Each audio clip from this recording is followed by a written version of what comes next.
അപ്പോൾ CPM ൽ തന്നെ തുടരും. ഞാൻ ഇടതുപക്ഷത്തിനോടൊപ്പം അതിനെന്താ സംശയം?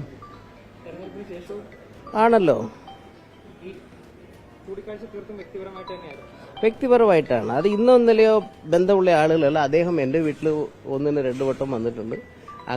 അങ്ങേരല്ലാതെ വേറെയും നേതാക്കളും ഒക്കെ ആയിട്ട് ബന്ധങ്ങളും കാര്യങ്ങളുണ്ട്. അത് സൗഹൃദം വരെ. പിന്നെ നിങ്ങളുടെ മീഡിയയ്ക്ക് കുറച്ചുകൂടി ഒരു സെൻസിറ്റീവ് വാക്കുകളൊക്കെ കിട്ടും, അതിൻ്റെ ഒരു കാര്യങ്ങൾ നോക്കുക എന്നുള്ളത് അത് വേറെ. അറിയിച്ചു, സംസാരിച്ചു. പുള്ളി സാധാരണഗതിയിൽ ചോദിച്ചു എന്താണ് പുനർചിന്തന വല്ലതും ഉണ്ടോ എന്ന് എന്നോട് ചോദിച്ചു. ഞാൻ പറഞ്ഞു അതൊന്നുമില്ല, വെറുതെ ഇല്ലെന്നും പറഞ്ഞു. അല്ലെന്നേ, അത് പണ്ട് പറഞ്ഞതാണ്. എന്നോട് വന്നാൽ അത് ഒക്കെ ചില കാര്യങ്ങളൊക്കെ പറഞ്ഞിരുന്നു. നമ്മളത് പ്രതീക്ഷിക്കുന്നില്ല. ഒന്നുമില്ല, അങ്ങനെയൊന്നും കടന്നിട്ടില്ല.